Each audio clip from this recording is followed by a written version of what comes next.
Debout Congolais, unis par le sort, unis dans l'effort pour l'indépendance.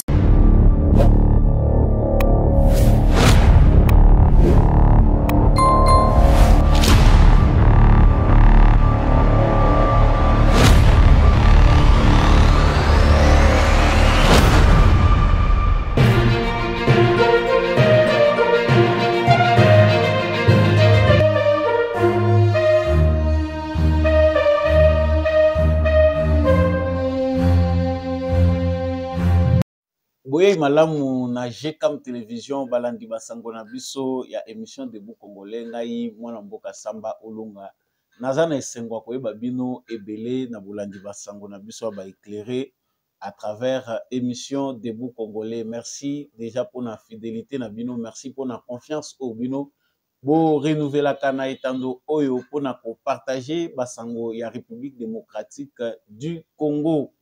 Yamboete to banda émission na biso nazalaka vraiment na tina ya ko rappeler na ba commun de mortels que justice ya Nzambe eratakate, justice ya Nzambe moto mokote Aisha paka na contrôle nango nyonso to salaka na mpwasa to pe na nkuku to bango ke litomba ezali soki okosalaka mabe okanisi ke oza makasi koleka bato nyonso oza na possibilité ya ko dévier justice ya Congo yeba ite justice ya Nzambe et pour attaquer tôt ou tard tu finiras par payer les prix de tes actes. Je passe directement aux informations qui m'amènent devant vous aujourd'hui. Sango ya liboso ezali balopar na biso ya football ba perdaki match mokolo lobby 1-0 face aux éléphants de la Côte d'Ivoire, en tout cas sur un terrain où ezala qui conquis na bango.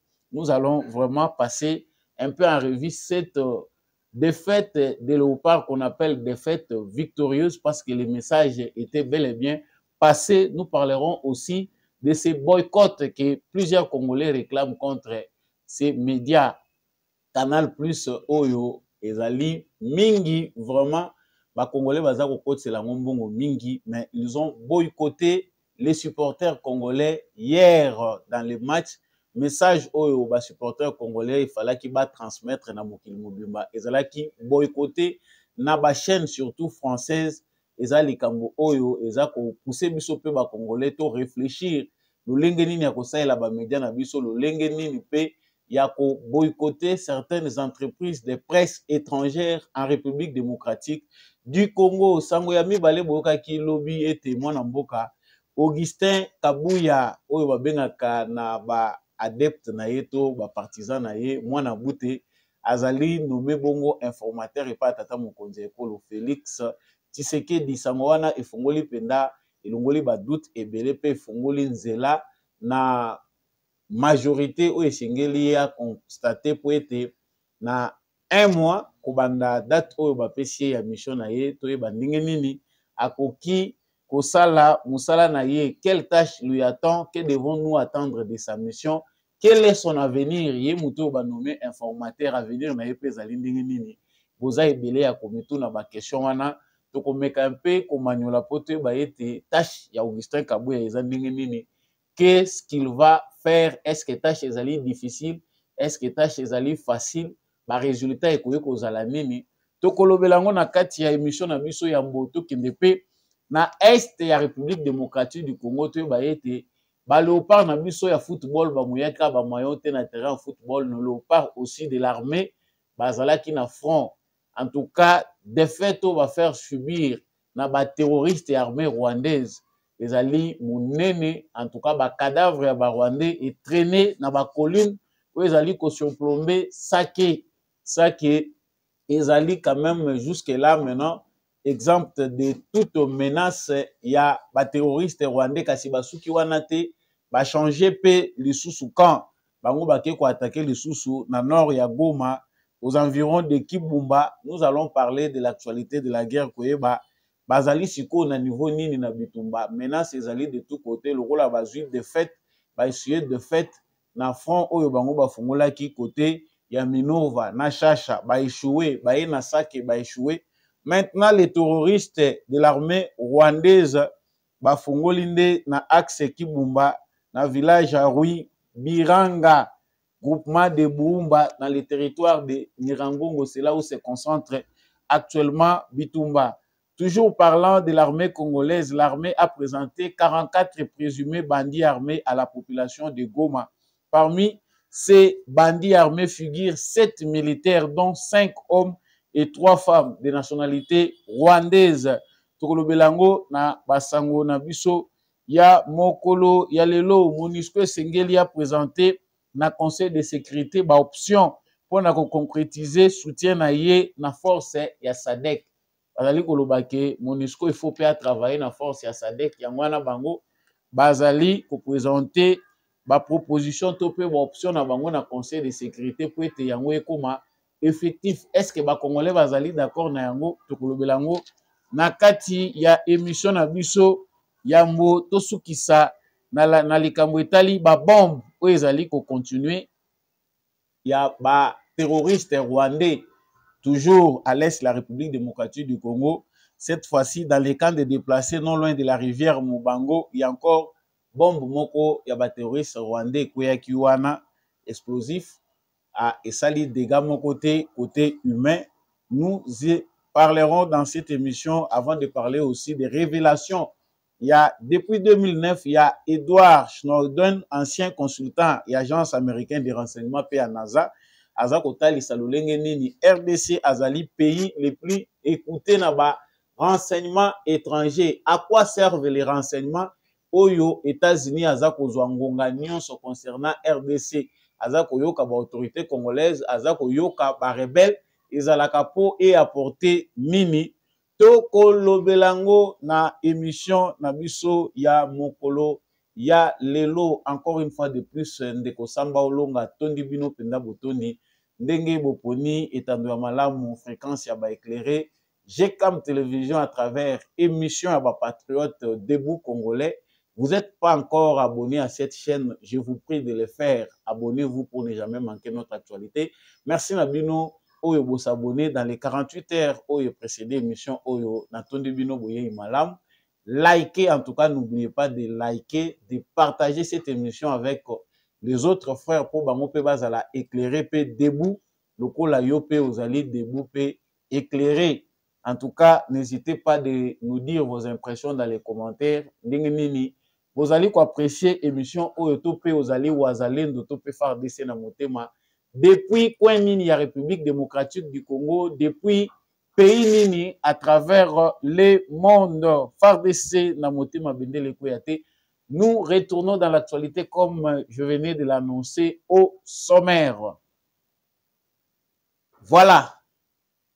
Tozelaki mingi victoire ya République démocratique du Congo ya football ba Léopard na biso. En tout cas, tozelaki victoire na bango, pression ezalaki makasi sur ba Léopard ya football congolais, pression wana pe ezangaki effet nangote. En tout cas, je ne peux pas manquer de vous laisser voir quelques photos. Ya ndenge nini ba Léopard na biso ya football bazwaki pe responsabilité politique. Ya ko faire passer message à travers le monde. Ya agression oyoyo ezali ko leka na est ya République démocratique du Congo. Des millions de Congolais sont tués comme des chèvres. Ba Congolais bazako kufa. Les gestes comme vous l'avez vu, maboko na munoko, tochepe misapi na mutu pour montrer que vraiment on est en train de nous massacrer. Les gens ferment leur bouche, batouazako le vélo côté, mais il y a des gens meurent, des choses horribles. Vraiment, s'il faut analyser la rencontre, ils allaient vraiment na quelques instants, il y a première période de Léopard a réussi ça quand même que ça la entrée na épée que jouer jenaye na première période, mais vers la fin de la première période, on a vraiment constaté une équipe de Léopard méconnaissable qui avait perdu le rythme. On ne sait pas le pourquoi, mais pour la biso banaliste, c'est toujours mon charge peut les gars qui makasi à match entre faire passer le message des victimes à l'est du Congo, de ce qui se passe à l'est du Congo, et jouer le football a vraiment ça a eu un impact sur les psychiques de nos joueurs. En tout cas, c'est pour la première fois que les joueurs ont pression en venant de tous les Congolais qu'il faut pas représenter Congo na makambo oyo ezali koleka na Est, il faut pas faire passer message. En tout cas, Mouto Aza psychologue a dit que c'est pas facile de, en même temps, penser à ce qui se passe à l'Est du Congo, en même temps, jouer convenablement au football pour ceux qui ne sont pas habitués pour na situation il faut savoir que cela vraiment a un incident sur leur psychologie. Et puis, il faut que la plupart, il y a des joueurs, oyoyo, bazali ko beta, na ba beta kindembo, na bale na biso, bazali, ba professionnel, bazali, ba natif, ba congolais, mais ba botami à l'extérieur du pays. Et belé, ba outi ba France, ba outi ba Belgique, ba outi ba club belé. Parmi eux, il y a aussi de nombreux joueurs, ba beti sur terrain, ba botami, na ba mboka ba paya. En tout cas, bah, yébité, bah, ce qui se passe à l'Est avec l'amplification et ce qui s'est passé. En tout cas, moi, je pense que sur les côtés psychologiques, il y avait une forte pression qui a fait aussi que sur terrain, Makambo et Salema, mais malgré cela, ils n'ont pas démérité pour les Léopards au Bazala qui absent dans l'édition passée et qui ont fait ces résultats-là pour arriver jusqu'en demi-finale, coup de chapeau na bango, balobi. Vraiment, ils ont quand même mouillé les maillots. Ce n'est pas démérité. Ils ont réussi quand même à prouver ce qu'ils savent faire. C'est une équipe en composition. Tout ça, qu'on se souvenir que l'entraîneur aujourd'hui, Sébastien Desabre, as entraîneur à Zouami, pendant que Léopard, ils avaient sombré. Tout ça, même pas vraiment la possibilité que tout le monde ait un. Mais grâce aussi à l'entraîneur et surtout à l'implication du président de la République, du gouvernement de la République, au moins une équipe moko récomposée et puis bah ça quand même bah bon résultat. Nous n'étions pas favoris, mais on a réussi. On attend de leur côté que bah ça la mieux. Dengue bah koki ko zoapé troisième place si cela peut, bah bunda pour avoir même place à honneur. Dengue match mususu ezali kozela bango. Mais l'actualité pour aller très vite. Na makambo elekaki lobi, c'était aussi les messages. En tout cas, les supporters congolais dans l'ensemble, influenceurs, leaders d'opinion, s'empressa pour que cette CAN aussi puisse être le lieu par lequel, les canaux par lesquels l'ensemble des Congolais peuvent passer les messages, faire passer les messages de ce qui se passe au Congo. Mais quelle était notre déception de constater que malgré toutes ces images, il y a des Congolais qui ont des pancartes, banderoles, bango, t-shirt. Il y a des messages qui ont faire passer les génocides qui se commettent en silence, qui se passent en silence au Congo. Nous avons été boycottés par les médias qui ont couvert ces grands rendez-vous de football au niveau africain. Les médias ont fait défaut, surtout Canal+. Oyo bazali ko récolter et belé à mbongo na Congo. En tout cas, même dans les zones périphériques, na capitale congolaise, même dans les villages aujourd'hui en République démocratique du Congo, Canal+ est implanté. On voit même des gens pauvres par souci des images, par souci d'être connectés, voir ce qui se passe dans le monde, payent l'abonnement coûteux de Canal+ en République démocratique du Congo. Tozali ko futa mbongo ebele na ba chaîne Canal+. Faut ko tala bouquet na bango pona kozwa ngo ozwa ba meilleure chaîne oyo bango ba transmetaka ba événement ya bien oyo mutu nyonso se sentaka à l'aise. C'est au Congo où on paye très cher ba chaîne ya Canal+. Ba bouquet ezali tina ya ba $100 oyo biso tozali ko futa. Mbongo ebele au Canal+ azali kokota na Congo, mais Canal+ du début à la fin du match a boyi ko faire passer ba image ya ba Congolais ndenge bazali ko dénoncer ba massacre oyo ezali ko salema à haute échelle, génocide oyo ezali ko salema à l'est du Congo. Les médias français sont rancuniers, ce sont des médias qui font du mal aux Congolais. Te comprendre à travers message que tu as bisomoko. J'ai pas eu le temps de comprendre. Ah, mais qu'est-ce qui se passe? Comment on nous montre que des supporters ivoiriens? Est-ce que dans ce stade, il n'y a pas des supporters congolais? Bande konangai, pasi nanga, na ebineni na ko traduire en moté, vraiment, je ne suis pas décideur politique, mais tozali kosenga na CESAC, tozali kosenga na ministère ya information et communication, ba étudier na lolenge nini bakoki pe ko discipliner ba média o ya bapaya. Parce qu'il y a port na bango, ezali kaka biloko toza komona ya ba bachelor, ya o bazali kotekela bana na biso ya basi bosenzi ba rêve, ya imbécilité o ezali ko éloigner bango na culture na biso ezalaki digne. Culture ya respect ezali lisusu te, bana basi baza kolata mabe, bana mibali baza ko se comporter na bosenzi nyonso. Il n'y a plus rien de culturel dans la société na biso à cause ya mondialisation où ils allaient imposer na biso via ba médias puissants locaux la ba Canal Plus. Il y a toujours un moyen que biso paye ba médias na biso, gouvernement na biso, tout s'organiser pour na ko éloigner influence ya ba médias aux étrangers, baza atana respect ata mukete pour les Congolais, baza na respect ata mukete pour na ba Africains. Ça doit réveiller les consciences collectives des Africains, non seulement des Congolais, mais la conscience collective doit être éveillée par rapport à l'apport des médias occidentaux en Afrique. Les médias occidentaux, ils allaient au service de multinationales. Ce sont des millionnaires, des milliardaires qui financent les médias.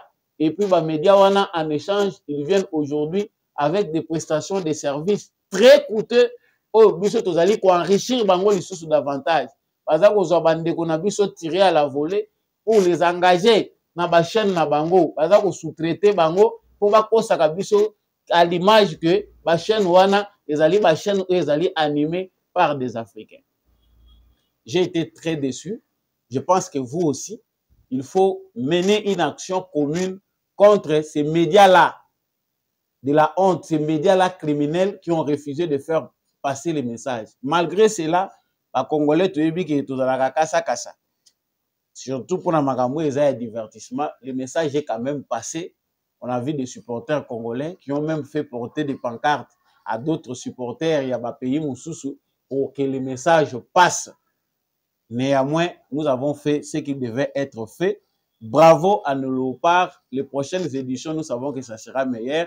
L'entraîneur doit continuer avec les objectifs.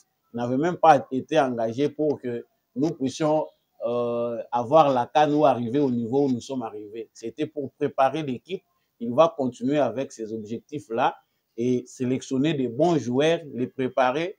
Il a eu d'ailleurs la chance de voir ce qu'il pouvait bien l'utiliser déjà à travers ma prestation à Bango. Sango ya mibale tokolobela awa ezali sango ya nomination ya oyo bazali kobenga Mwana Bute Augustin Kabuya, compagnon de lutte, azape aîné, compagnon de lutte, nangai parce que la lutte qu'il a menée, Bisson Soupeto rejoignaki yango pour la liberté et l'état de droit. Augustin Kabuya, aujourd'hui nommé informateur. En tout cas, Bilili Boza Kozwa, ezali à Augustin Kabuya, Mwana Bute. Mais je vous laisse suivre ses premières prises de parole, sa première prise de parole après sa sortie de l'audience avec le président de la République. De la désignation, je commence d'abord par remercier le créateur du ciel de la terre qui a permis que cette nomination puisse avoir lieu. Et remercier aussi le chef de l'État en particulier qui a porté son choix sur ma personne. Ce n'est pas parce que je suis plus intelligent que tout le monde, mais c'est un destin. Dieu a voulu que ça se passe ainsi. Et comment comptez-vous mener cette mission? Écoutez, je venais d'être nommé par le président de la République. Laissez-moi le temps, quand j'aurai consulté d'autres personnes qui ont déjà effectué cette mission avant moi, c'est à ce moment-là que je peux réunir encore la presse pour voir ce que je peux faire avec les députés que je vais consulter. En quelque sorte, un travail de ce que vous avez déjà commencé en coulisses, parce que on a constaté que vous échangez déjà avec vos partenaires de l'Union Sacrée. Non, là, je dois vous dire sincèrement que, politiquement parlant, je suis l'informateur naturel du chef de l'État, comme je suis le responsable numéro 1 de sa famille politique. J'étais obligé de faire ce travail même avant ma nomination comme informateur. Votre mot de la fin? Le mot de la fin, c'est de vous dire merci aussi, vous les amis de la presse qui êtes... Voilà. Vous venez de suivre là Augustin Kabuya Mwana Bute après avoir rencontré le président de la République suite à sa nomination. En tout cas, ils allaient, sans surprise, ils allaient président, il y a parti où il y a une majorité à députés. En tout cas, c'est l'UDPS qui est en tête avec les 69 députés au Bazui. L'UDPS passe en tête de tous les autres partis politiques et Augustin Kabouya, Lelo Azali nommé comme informateur. Bato Bazali n'a besoin de quelle serait la tâche d'Augustin Kabouya. Est-ce que Augustin Kabouya Lelo a conquis Kosala Moussala Naye convenablement? Tout d'abord, par rapport à cette question, que face à l'UDPS, plusieurs partis politiques déjà, Bazali na difficulté, il y a poids. Les seuls partis où engagement il y a population et mon anakamakash sur terrain, c'est l'UDPS. Il est difficile de voir bateau Moussous, même si Bazupe ba député na ba parti na bango Moussous, mais au moins à force il y a engagement, ceux qui mécontentement ils allaient sur le terrain, il n'y a que l'UDPS qui peut le faire. Pression PO ils allaient pe surveillance makasi na makambo ils allaient kusalema par rapport à attente au bateau bazali nango pour un renouvellement, il y a ba animateur, il y a ba institution na biso. On voit beaucoup du côté de l'UDPS que vraiment bateau bazali mingi na impression au chap poids mingi na makambo ezali ko salima. Mais le lenge oyo Augustin Kabouya yemoko asili koloba déjà de manière secrète ba démarche ezalaki déjà ko salima. Ndenge bazawana bayebani déjà bayebi pe ba ambition bayebi ce que l'UDPS veut. Bayebi pe oyo pe eza bango pe souci na bango par rapport ya positionnement. Ndenge bango nyonso bazawana AFDC, MLC, UNC, pour ne citer que ces partis-là, et d'autres regroupements où bazali au sein de l'Union sacrée, bayebi que maman na bango nyonso ezali UDPS. La seule voie où bango bakoki kolanda pour que les Congolais ne soient pas énervés, c'est la voie de l'UDPS. Ça, à ce niveau-là, déjà, on sait que les alliés déjà, ils ont en faveur et un avantage à les Congolais. Si l'UDPS est sérieux ou sérieuse, je pense que ma partie Union Sobatekali bakolanda rythme. Si à l'UDPS, il n'y a pas du sérieux, les partis Union Sobazana Union Sacrée, rythme kozala yango moko wana. On a vu que mécontentement ezalaki lorsque Vital Kamerhe a créé qui PCR. Mais après, c'est Augustin Kabouya avec son UDPS qui s'est comporté en responsable pour endiguer crise wana de manière à ce que et même en éclatement à Union Sacrée. Déjà au départ, il faut savoir que logo et Salemagi na Augustin Kabouya Vital Kamerhe ezalaki bien accueilli par la population.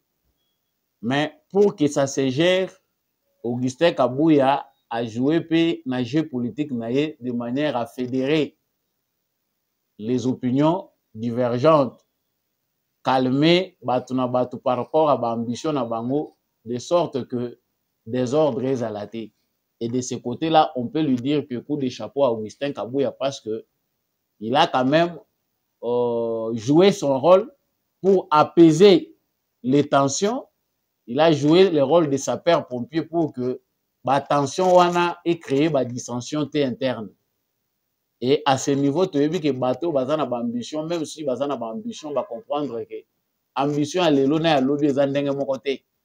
Ceux qui ont allé ambition na yo, il faut la paix kanda ou Congolais libanda azakota lila. C'est que les Congolais attendent de Tshisekedi.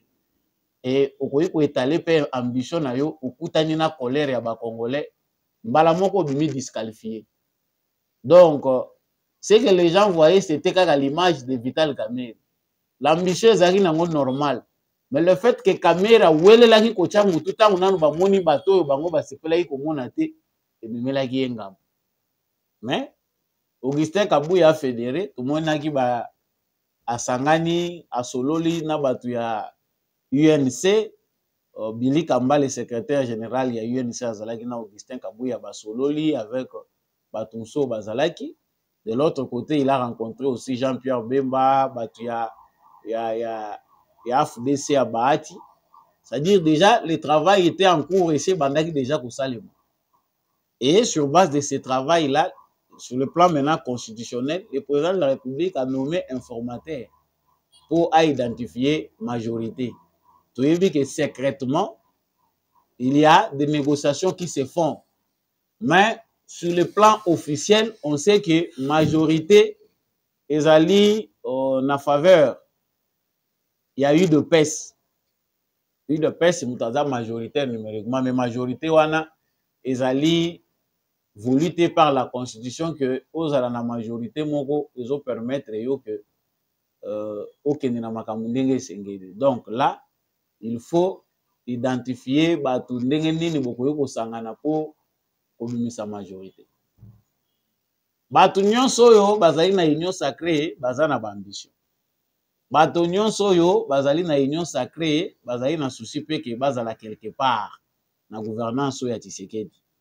Tous les politiciens veulent être quelque part, même ceux qui vont jouer le profil bas, on a besoin na bango kotinda balingi bazwa pe part na bango ya munene en fonction ya oyo bazui. Masanga eza déjà ebelé na kati ya union sacrée et il faut que l'UDPS pèse comme la première force politique pour fédérer les autres.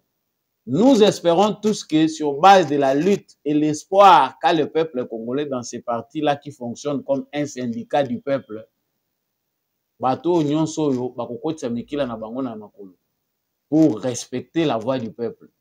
Ce qui dépêche à l'obi voix tokolanda yango yo bango balandi yango te libanda bakozala discréditer makelele kozala makasi parti na bango et kozala décrédibiliser aux yeux de l'opinion.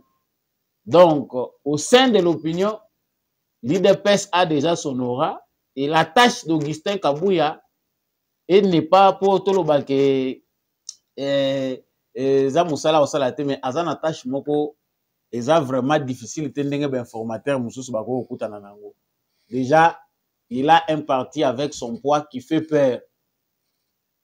Bayebi ke awa so ikaka buzo be salami libanda IDPS akocha makelele ba parlementaire debout bato IDPS bazalaka chocho en tout cas toya kozanga kimia d'où il faut totaler la IDPS ndenge IDPS akopesa impression wana biso pe tozu marge ya manœuvre yango moni mwa kimia oyo semblant ya kimia oyo tozu awa oyo bato nyonso bazaki na ba ambition bazongi batikali ya kovanda c'est tant ba comprendre que la tâche d'Augustin Kabuya ne sera pas forcément difficile. C'est une tâche déjà presque facile. Pour lui, Augustin Kabuya, ndenge azaliwana, amiebi na ye déjà que Batouana bazali maîtrisable et gérable. Donc, il suffit pour la ligne de conduite. Ndenge nini bako kotambolela bakolanda parce que ce sont des politiciens pour la plupart oyo baza ko créer trouble wana pour la plupart baza na ba mentalité na bango ya kala. L'UDPS doit prouver ici par l'excellence dans le jeu politique qu'il faut tout servir le peuple. Il faut ba ambition na bango wana ba revoir yango en baisse. Ba ambition na bango il faut ezala croissante, il faut ezala nasser. Parce que la plupart des gens qui ont travaillé avec Kabila, il faut que le peuple congolais a vraiment besoin de l'institution. La chance doit être accordée à une nouvelle génération, classe moko ya sika, ya ba politiciens oyo bakoki facilement kozala façonner na décharge to mupepe ya sika oyo Félix Tshisekedi a mis na scène politique. Donc, vu sous ce plan-là, Augustin Kabuya n'a qu'avoir un ton fédérateur, mais avec une bonne ligne d'orientation. Il faut bango babanga. peu importe taille ya ba député oh toza na 40 lokola tosangani na bato baza na 15 tosali calcul bo biso faut bapesa biso poste boye lokuta l'UDPS doit avoir la primature, l'UDPS doit avoir la présidence de l'Assemblée nationale, point barre. Oui, Tikaliwana, travailler. On sait aussi que les postes clés, Nakatia, le ministère, il y a régalien, l'UDPS ou le président de la République n'a plus à négocier avec quelqu'un pour nommer Batou, dans le poste, il y a un ministère régalien. Dans le ministère régalien, Tshisekedi n'a pas à discuter. Dans le niveau de l'Assemblée nationale, il faut trouver fauve moko oyaza capable ya ko implémenter, ya ko marquer vision et idéologie à l'UDPS. C'est très important. L'UDPS a beaucoup combattu la lutte d'Etienne Tshisekedi, il sera beaucoup honoré. Ceux qui va sentir effet, topé vision. Il y a Etienne Tshisekedi à travers héritier naïe na kati ya ba institution. Jusque-là, outre le président de la République qu'il a fait avec la présidence, batuna nous penda ba sentir Etienne Tshisekedi té na ba institution nyonso etikaliao. Il faut que cela se fasse. Ce qui ba cadre il y a eu de pêche au bazar ambitieux, bazar koyeba té que mission pe ezali que Tshisekedi vive éternellement à travers nos institutions, à travers des valeurs. Ce qui boza kotala yango té boyeba ke pour que l'UDPS vive, le peuple congolais doit voir au sein des institutions la vision, les effets de la lutte de l'UDPS qui était l'instauration de l'état de droit et la démocratie, outre la politique socialiste, Oyo, Etienne Tshisekedi, Azalaki pour revendiquer, Azalaki peu partisan. Le socialisme doit se faire voir. Il y a une Assemblée nationale où il y a animateur il faut il faut que la politique qui doit primer c'est la politique socialiste. Qui dit socialiste, il faut population à mon socialisme. Socialisme est différent na libéralisme. Oyo ba plus fort baza ko profiter na légèreté à l'État. L'État presque inexistant pour étouffer, pour s'enrichir davantage. Parce que les libéraux veulent que l'État tika marché et s'autoréguler. Mais le socialisme n'apprend pas cela. L'État doit être là pour réguler, pour orienter. Sinon pas, le plus fort vont marcher sur le plus faible. Et l'UDPS a ce devoir là sacré de bien implanter la politique socialiste en République démocratique du Congo. Jusque-là, les socialistes, les socialisme est à zéro na Congo, mais ne se fait pas encore sentir lorsque on a des députés et des ministres qui vivent mieux pendant que des salariés congolais, des journaliers congolais et la population congolaise à tous les niveaux souffrent. Salaire moko dérisoire, et ça vous permettre que Batouba joindre les débuts. Voilà, cher Augustin Kabouya, ce que tu dois mettre en tête. Tâche nayo informateur et vous allez facile ce qui origine. Il faut pas sentir que c'est l'huile de pèse de Moutou, Azali porteur. L'huile de pèse de Moutou et Simbi volant. Kokende kokota na cadence na bango te parce que na kati na bango oyo balingi na mbongo baza koluka ko s'enrichir bazana nu ebele. Donc voilà un peu pour parler de la tâche de Augustin Kabouya et cher Augustin Kabouya wana maloba ko ute pai na ngai te soko ko yoka ngai pona ebike ekokomela yokaka pona nini pete yo pe ko koma président Assemblée nationale pona nini yo pete ko simba poste moko clé na kati ya institution eza faisable. Vous avez lutté, vous êtes l'héritier d'Etienne Tshisekedi.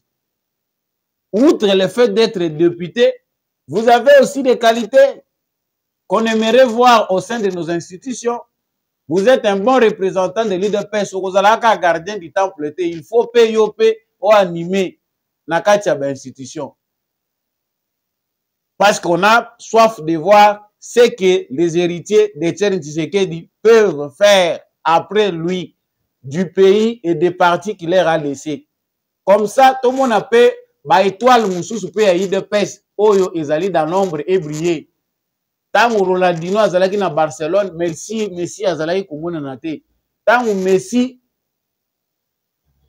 Ronaldinho akei alongwe Barcelone, Messi aye komona na meilleur joueur, chance aye kozwa ba ballon d'or rebelle.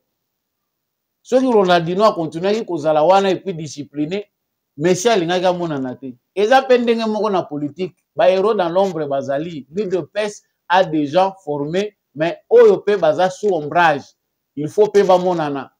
Il faut que l'UDPS s'organise à faire sortir de jeunes talents, de jeunes qui comprennent, qui ont bien incarné l'idéologie du parti, bah ça la paix fierté à parti yango. Rendre l'UDPS présentable, nana lobi na ngaka, eza ba idée. Tango boko pesa nga tendance, boko pesa nga nini, ah, les conseils, cher Augustin Kabouya, les conseils sont gratuits, cher aîné. Biso to pesi kaka na presse pour porte d'entrée tantôt, et la rapace mon boulot pour na okotsa batu nyonso, mais le message est passé. Il faut être humble, na partie laissée par cher Étienne Tshisekedi, mettre l'amour au-dessus de tout, l'amour au-dessus des calculs politiques pour mieux organiser ces partis-là et gérer les ambitions des uns et des autres. Voilà, wana natiki nomination ya Augustin Kabouya na kanisi ke tozonge lango lisusu na makambo ebele basije o ezali très na polémique nga na kokota ngo mingi te. Toyiki mbutu eza kuna mingi entre IGF toujours na batu ya EPST tozonge lango lobi. Polémique eza mingi kuna guerre ya ba communicateurs ezali. Ça nous concerne pe, nous y reviendrons. Toke sikoyo na est ya République démocratique du Congo. Bandeko na ngai mokolo ya lobi ezalaki benda bika wana Léopard azalaki komuye mayo na terrain ya football, message eza kozala passé ke baza ko massacrer biso FARDC na ba wazalendo bazwaki pe revanche na bango likolo ya banyangala kata ya armée rwandaise oyo baza ko batama na kombo ya M23. Avant kota la na profondeur ya information il faut na loba makambo baraimo tibanda basala to rappeler yango lisusu po bale sili bale tikaki ba muso na distraction. Les documents peut ne pas être lisible. Document wana ezwami na kati ya mukanda moko. Ces documents là que vous voyez nous montrent la genèse, parce que deux fois tokotanga ka Rwanda mais tokoyeba te bandeko na biso oyoyo bazali à la base la situation économique pour prévaloir les. Quand nous disons que les M23 ils allaient mascarade ya ba mindele na Rwanda, bato bazo kanisa ke tozo ko lobaka ba biloko par fanatisme, ce sont des choses vérifiables. Les accords du 23 mars 2009 entre le gouvernement congolais et le CNDP yango bosenzi oyo bandeko na biso basala, s'il vous plaît, terme ezaka choquant, mais na préférer koloba ngo na muto oyo aza ko commettre ba acte sans koyeba nini aza ko sala. Raymond Tshibanda qui est encore en vie vit calmement. Je pense pas qu'il manque le pain. Ses fils et ses petits-fils vivent calmement. C'est Raymond Tshibanda qui a représenté le Congo. Accord conclu sous le gouvernement Muzito, octobre 2008 à février 2010 entre le gouvernement de la République démocratique du Congo, représenté par Raymond Tshibanda, Tungamulongo, alors ministre de la coopération internationale et régionale, et les groupes rebelles du Congrès national pour la défense du peuple, CNDP, du célèbre seigneur de guerre, Laurent Kunda Batware. Lelo oyo batu ya PPRD bazana courage ya kufungola munoko ku incriminer Tshisekedi. Batu bazo beta match Goma eza menacé, bango bazui Tshisekedi pour cible. Bakor oyo ya 2009 oyo bokendaki ko signer bondimi bozwa ba M23 bazaki nanu ba M23 te. Bozwa batu ya bakunda Batware ba Rwandais bosala bango bakoma ba Congolais. Je vais lire pour vous encore. seigneur de guerre Kunda Batwa. Cet accord a été signé devant un témoin de marque, monsieur Olusegun Obasanjo, ex-ministre, ex-président nigérien, alors envoyé spécial de l'ONU chargé de la crise congolaise. Au terme de cet accord, il était reconnu aux Rwandais le droit d'être des Congolais, d'être candidats et d'être élus et de participer à la vie politique congolaise. N'est-ce pas là une haute trahison? Ba Congolais bozalaki wapi? Bovandaki na bino. Wana ba o lelo baza ko finga Tshisekedi, bazui Tshisekedi akomi cible, bozali nanu kobina. Wana penana ne touchaki bino bien te. C'est aujourd'hui que vous voulez que Tshisekedi puisse prendre la place de Dieu, créateur, pour terminer tous vos mots, comme ça vous vivre en paix, vous continuer kobina ndobolo. Des fois ça énerve. Nous ne sommes pas là pour défendre Tshisekedi, mais tant que vous avez ignorant même des propres histoires, qui n'ont pas même le temps de feuilleter 2 pages. Combien de résolutions ont été signées par les Nations Unies pour Makambo Etali, guerre à l'est du Congo? Ils n'ont même pas le temps de lire l'histoire. Bah, éviter conflit en wapi, bah, détail important. Oh, et ça là qui va institutionnaliser complot. Et les gars wapi, vous ne savez pas. Mais lorsque vous vous sentez concerné par la cause nationale, vous vous sentir patriote parce que Makele les légumes batunyon se bazo le belango, tu penses que c'est Tshisekedi qui est ta cible. Bande konanga ezaki parenthèse moko na fungolaki ezalaki eza fâcheux parce que quand on mona makambo zo le kana ba réseaux sociaux alors qu'on est obligé d'être ensemble et unis, ça nous énerve de voir certains Congolais par ignorance ou par mauvaise foi incriminer Tshisekedi. Oyo na minute Tshisekedi obiso tozo incriminer nde Moïse na biso. Bo to yebite zo to zaika na Kabila na momoyo to yebite zo tanga to zala na combien de ministres rwandais na gouvernement congolais. Et pour terminer ça, Batounie Monsieur Tshibanda, acceptez-vous de signer un tel accord? 3 fois de suite le rôle Batuna ka petelo. Raza kuwanga na Yesu. Oyebiye na yebiete, oyebiye na yebiete. Monsieur Tshibanda lo dit oui, nous acceptons. Wana zalaki sous drogue ya Kabila. Kabila sa drogué à sa commission mwasi na ye. Ayebisiye na soka, monsieur le ministre, votre pays aura des problèmes. Le sort de la RDC, ezalaki jeté na moment wana. Dit l'auteur ya ba page toza kotanga awa.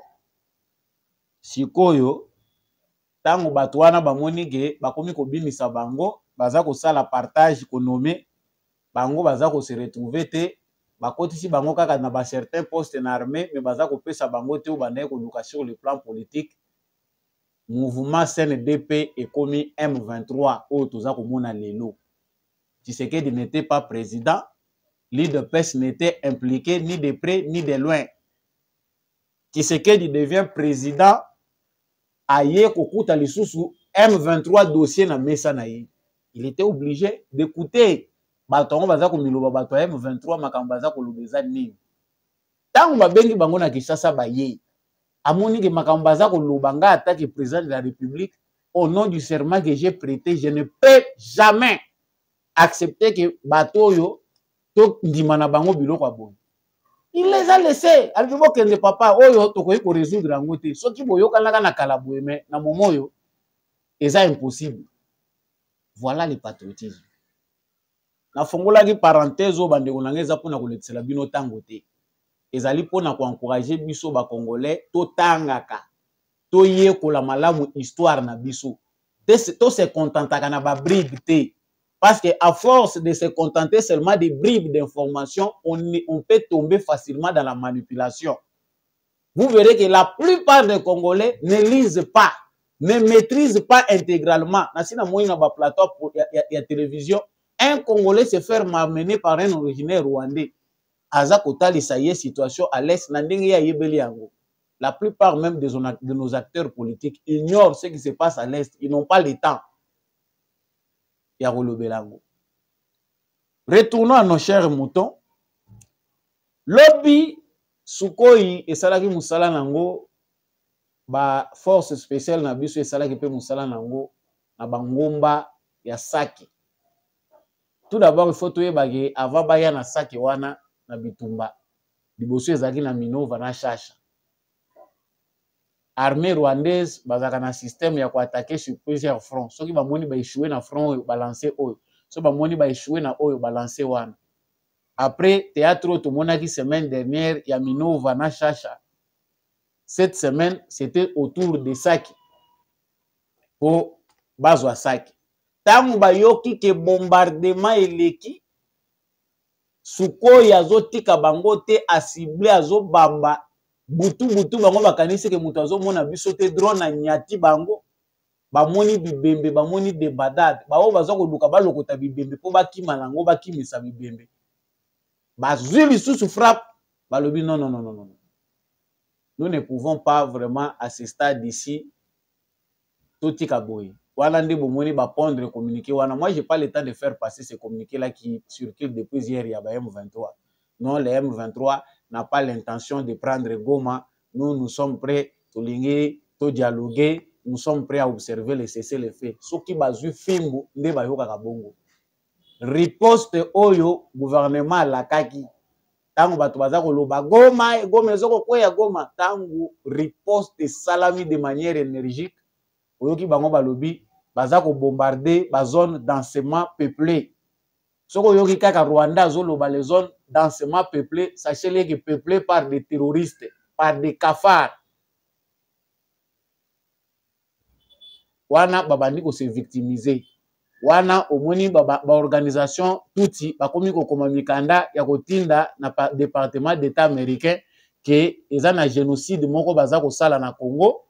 Génocide wana ezali ko salima contre une ethnie minoritaire. Mais je me demande même si le sénateur américain qui l'autre fois Tulubelagi Awa André Carson qui parlait d'un génocide contre des populations minoritaires.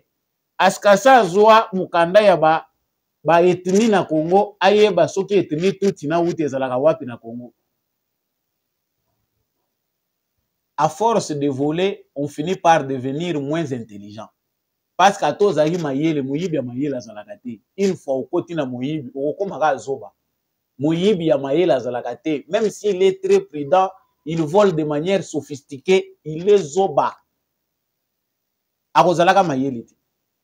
Lobi baningi bango ba image bakola sabino ka ndeko shakwa la kisibino kaka ba casque par pour prévenir boyebi que tout suite toza suspension une fois awa eloko to sala to yebite. Koloba makambo pe koma ngambo na ba plateforme ngo pe to lekisela ba message ngo ba koloba plateforme ngo baza baninga na bango. Des fois certaines choses to koma pe koloba ngo à demi mot pour éviter ba censure. Mais oyo to ko yeba ezali que ba image eza ko circuler na ba réseaux sociaux bozali ko mona eza vrai lobi penda bazwaki musala. C'est des centaines de morts côté rwandais, ba cadavres etikali eza ko joncher. Oyebi eloko nini ezalaka tristesse makasi ke soda ke ko bunda akufi e bembe na yebo récupérer yango te. Ezalaka passe parce que par honneur logiquement il faut que armée a récupéré bembe na yo ba yebi ko lela yo avec tout honneur. Mais bana ya ba rwandais baza ko kufa lokola ba kafar na est ya Congo et puis bango bazo betela Kagame maboko. Bitumba wana lokola na Sake batindiki bango musika ngomba ya Sake armée à reprendre bango. Aujourd'hui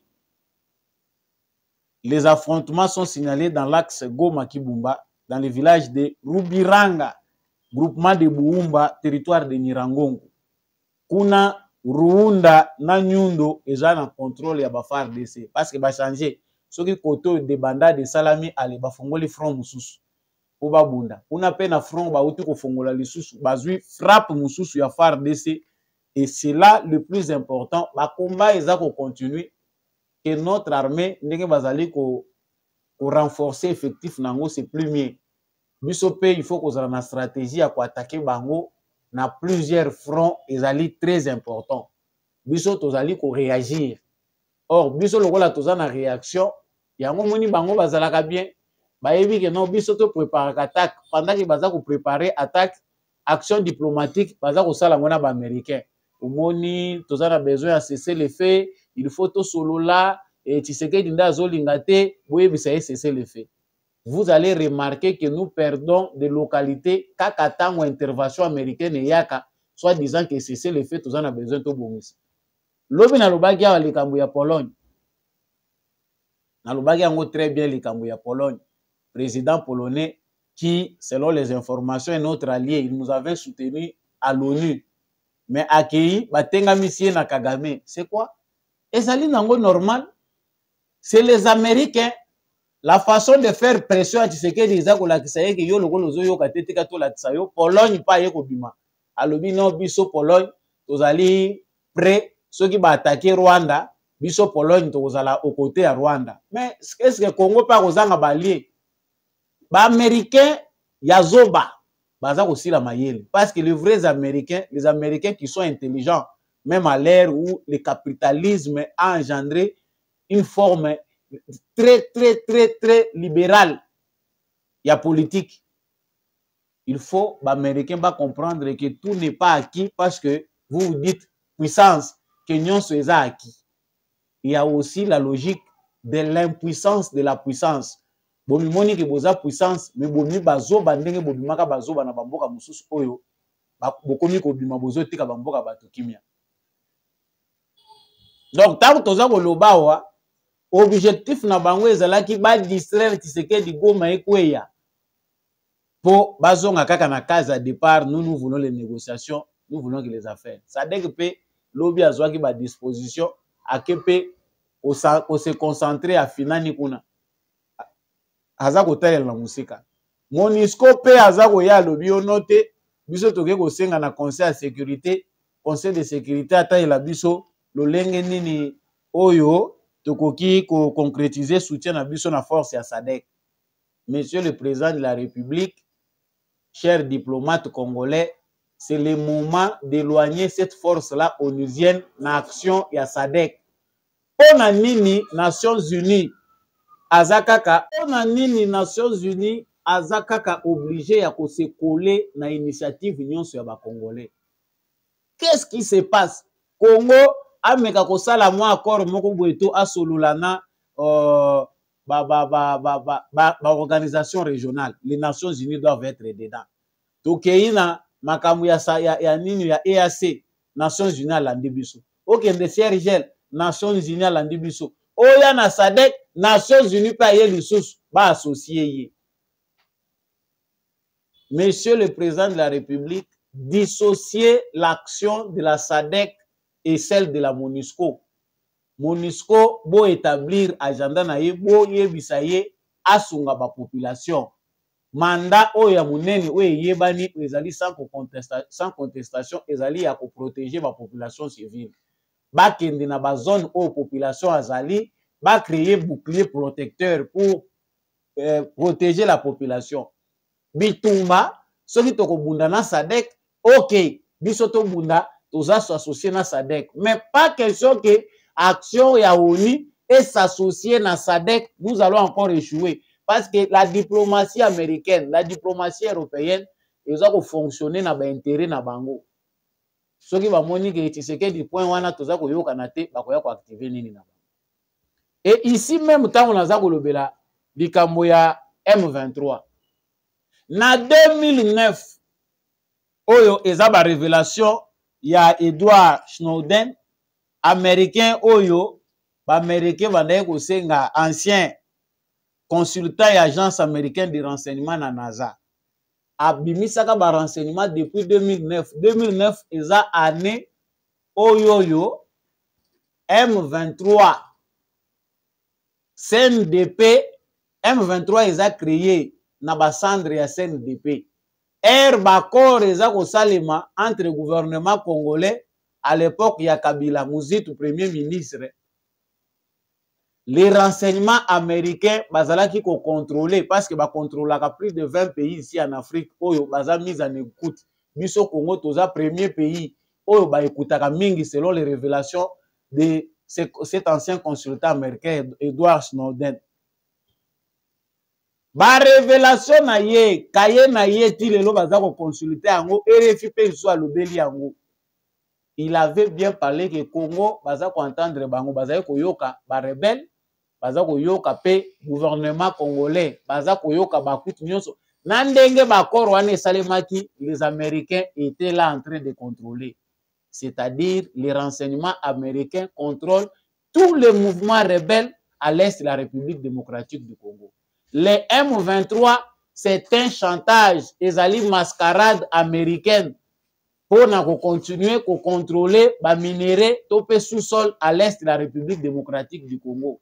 L'aventure américaine qui consiste à nous faire croire que l'Amérique est derrière le Congo, c'est un partenaire privilégié. Bazali kozala na sima Congo pona kobunda, tout ça pour que les Congolais soient kimia ezali lokuta. Chers Congolais, ne croyons plus à ces mensonges-là. Ba révélation à citoyens américains oyo atalisi musala Amérique salaka. L'Amérique est capable aujourd'hui de dire que M23 est koufa et que ça la 48 RT bana wana bakokende Uganda ndingi bamesana kokende bakokende pe Rwanda. Mais aussi longtemps que l'Amérique ne le fait pas, bazali complice. Makamba bale pe déjà aussi silisaki. Le rôle à makamba football et sili, concentrons-nous maintenant sur l'essentiel. Tozong a biso nyonso na mobilisation à l'est du Congo pour mettre fin à cette aventure. Prochaine manifestation raison ezalate. Ba monsieur opesaki ba raison o toza ko sala o toza boye totelema dans un mois ya suka yango. Si il n'y a pas de solution immédiate face ya likambo ya mouvement M23 oyo gouvernement américain za ko senga ke congolais akende ko négocier. Est-ce que gouvernement américain ça négocier na Al-Qaïda? Gouvernement américain to français baza prêt à négocier na Al-Qaïda? Si eux ne sont pas prêts à le faire, c'est qu'ils se moquent de nous na ba massacre oyo to uti ko mona à l'est de la République démocratique du Congo. Cette fois-ci, nous devons encore envahir l'ambassade de l'Union européenne et les États-Unis d'Amérique. Le la baza prêté à accepter la situation à Congo à même titre que la situation à Ukraine. De comprendre que les médias na bango pe baza prêté à aider biso pour relayer le message oyo, il faut les chasser de chez nous. Nous n'allons pas mourir. Donc on kufate bande konangai. Vous voyez que ça ne loko moko pe même gouvernement congolais zola kisakaza défaillant. C'est un moment où chaque fois il faut qu'on voit la soki to kati tel partenariat et ko subir botokonyo comme abou. Nous avons vécu avec Joseph Kabila pendant plus de 18 ans. Nathan Oignon se vivre dans Joseph Kabila. Les aides qui venaient étaient détournées. Population banaye ko vivre na ngote. Soki pe ba kati ngo lelo to komona na biso pe pas citer. Il faut s'en passer de certaines aides. Ba aide wana eza ba singa, eza ko continuer ko empêcher politique na biso et avancer. Voilà ce qui peut être prêché à notre gouvernement. Tout le monde a lancé offensive. Offensive, nous avons lancé Amérique à Bengi, tout le mbisi maboko, lobi boyoki ke Rwanda azuli susu, localité mususu. Non, non, non et non. Développons des stratégies, des nouvelles stratégies. Ba stratégie ezali nini? Makambo yo ezali kolekaka na ba chaîne de montagne ou ezali ko séparer biso na Rwanda. Na Mont Virunga, pembeni ya ba parc, il y a une chaîne de montagnes oyo ezali kokabola biso na Rwanda. Cette chaîne de montagnes là est bien étudiée par les Rwandais, ezali ko jouer na défaveur na biso sur le plan stratégique parce que biso to installa ba base na biso te to installa système ya contrôle sécuritaire na ba colline wana. Ce qui facilite les mouvements, les incursions. Il y a armée rwandaise.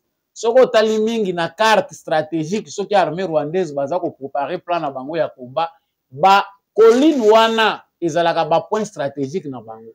Ba si ba lona biloko na ba colline wana ezako sala ke il contrôle ba chaîne de montagne na ba colline nyonso ezako surplomber zone limitrophe wana. Nous aussi avec notre armée devons préparer, hein, il faut recruter des jeunes intelligents. Recrutement stratégique pezalaka. Outre le recrutement des forces spéciales, il y a des génies militaires. Oyo tokoki ko monter na bango ba base na ba zone wana stratégique na ba chaîne ya ba montagne wana parce que les Rwandais ils ont bien étudié ces montagnes là ceux qui baye ata bobomi bango kuna bango baza ko vandela kana ba montagne wana bayebi ke moindre pepe ba fongoli canal ba déverser les sous ba militaire mususu rwandais ndenge toza ko lobawa ba défaite baza ko subir ils ont besoin d'avoir encore du renfort aussi longtemps que nous n'allons pas contrôler ces montagnes là de manière stratégique pour faire de sorte que ba frontière na biso ligne wana ezala bien contrôlé à partir ya ba montagne wana soki ko senga ke bo louer soki bo somba na lubakutu bo louer bo somba ba armes stratégiques armement stratégique pour na ko implanter ango na ba colline wana stratégique il faut le faire combien de fois il faut toujours d'incursion toujours ko mona ba communiquer zo sala na passe ezaka l'incursion de l'armée rwandaise vient encore de violer l'espace l'armée rwandaise baza ko kota kaka chaque jour pourquoi. Est-ce qu'à cet endroit-là précis, parce que ba colline wana jouaka na défaveur na biso, bazana moi ba tunnel na bango basi ba trasa, ba bongisa ba yebi ke ezanzela na bango ba kotelaka facilement, pe ba cheminaka ba matériel na bango. Nous avons dit depuis ba colline ba traversaka lokola le Ruengeri, Sabinyo, puis ba yeko kota na parc. Là c'est le long 1 km na frontière na bango. Facilité à kota na parc ezali. Yabiso ezali koloba ba bombe na bango ezoko continuer jusque là ko terroriser population na Goma baza ko ya baza ko fait soki ba frappe betami omoni baye bik bazo yeba ke soki bombe kwei na cité eza peuplé la première réaction batu bakozala ndebandade bakokende. Dieu merci parce que dans 48 heures o bango bazo continuer ko largaka ba bombe na ba population civile ezoko sala penda ba dégâts mingi te. Sauf signaler que lobi mwasi moko akufaki na ba bombo bango balargaki. La maman là qui a été décédée non loin de la rivière Mubango ezalaki pasi penda mingi. Donc non, la maman est décédée dans l'institut Mouloulou na Kimoka. Et voilà.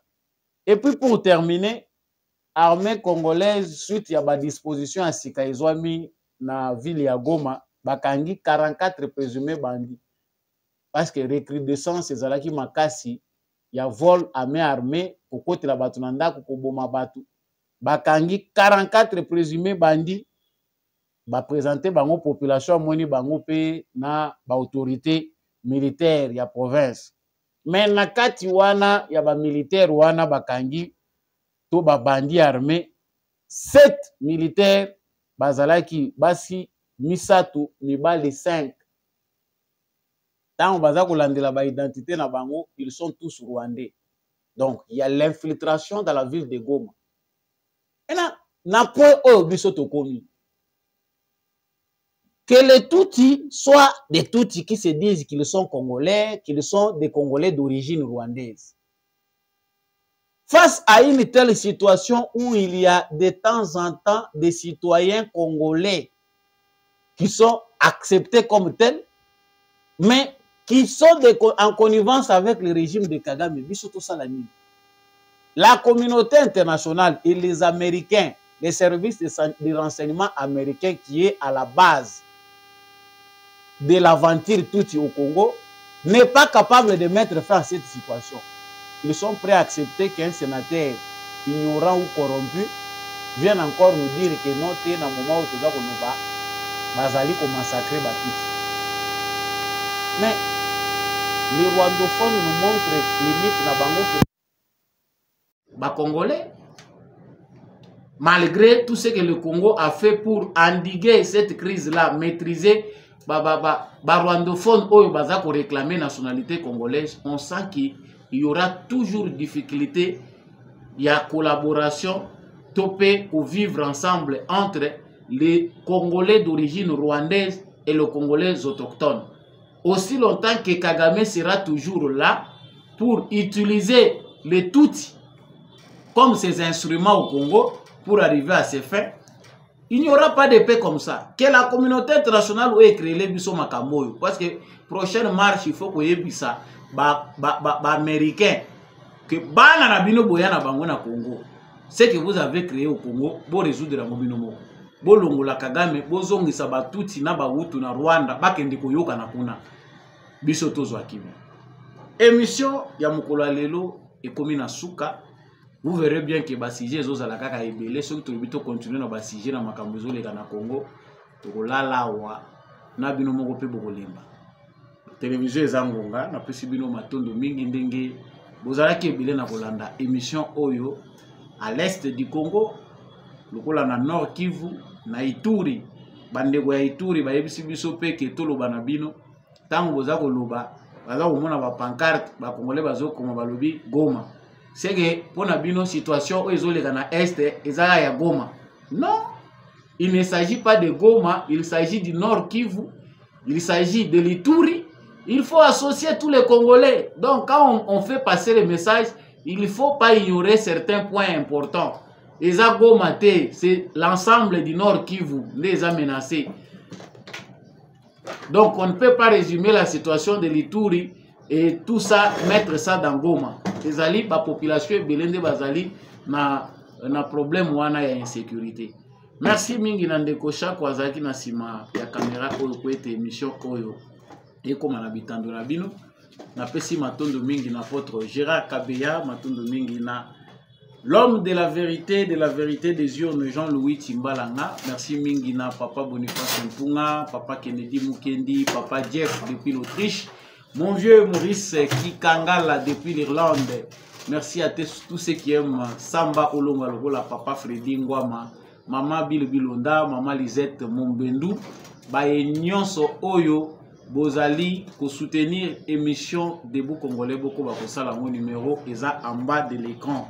On a l'intention de faire mieux pour vraiment équilibrer les choses de manière à ce que les médias, topé, les réseaux sociaux, il y a ba paya, topé ba message, il y a ba paya et continuer à envahir l'espace congolais pour que notre opinion soit manipulée. Aidez-nous aussi à le faire en tout professionnalisme. Vous qui avez les moyens, qui aimez soutenir les bonnes initiatives, Bossala Yango en appelant le numéro en bas de votre écran. Je vous dis merci. Bomoko, Bolingo, ezali ba mot-clé oyo kosala ke biso tokende liboso. Je suis Nord Kivu, je suis Ituri.